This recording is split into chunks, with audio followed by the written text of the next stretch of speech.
Bonsoir à tous, les Philippins viennent de vivre un dimanche mémorable, le dernier jour du voyage apostolique du pape François avec cette grande messe au Rizal Park. Alors vous le voyez, il y a eu ici de fortes pluies, chacun a retrouvé sa cape de pluie jaune, mais cela n'a pas découragé les fidèles, en tout cas un bon nombre sont venus ici, ont patienté pendant des heures et beaucoup ont suivi la messe depuis les grands écrans installés sur les boulevards alentours. C'est en fait l'âme du peuple philippin qui s'est donné à voir ici avec sa joie, son enthousiasme, son attachement aussi à la figure du pape, son désir de se rassembler. C'était une fête exceptionnelle, doublement exceptionnelle, parce que l'on fêtait le Santo Niño, le troisième dimanche du mois de janvier. Eh bien, les Philippins viennent faire bénir leurs images, leurs statues, leurs icônes du Santo Niño en mémoire de cette fameuse image qui est restée intacte au fil des siècles malgré les vicissitudes de l'histoire. Le Santo Niño révèle notre identité la plus profonde. C'est ce qu'a dit le pape François dans son homélie. Nous sommes tous enfants de Dieu,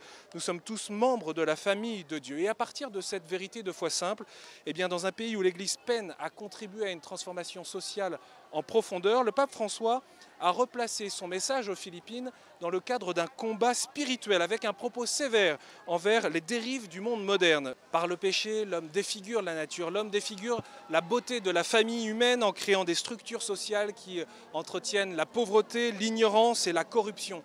Il semble parfois que les promesses de l'Évangile ne s'appliquent pas, reconnaît le pape François, qu'elles sont irréelles. Mais la grande menace au plan de Dieu sur nous a toujours été le mensonge, et le père du mensonge, eh bien c'est le démon. Il cache ses pièges derrière les apparences de la sophistication, l'attrait d'être moderne ou de faire comme tout le monde, et nous gaspillons les dons de Dieu en employant les gadgets, nous en oublions d'être intérieurement des enfants de Dieu.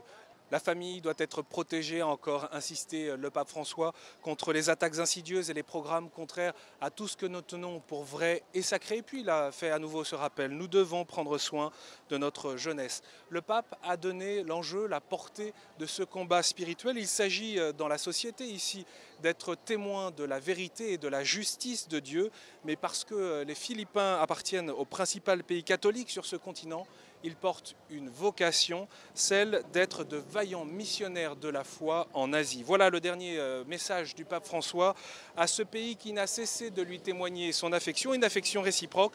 Le pape François dort encore ce soir à Manille. Demain, à 10 h locales, il s'envolera pour Rome, achevant ainsi son 7e voyage apostolique au Sri Lanka et aux Philippines. Un voyage dont vous pouvez bien sûr retrouver l'ensemble des étapes sur le site internet de KTO.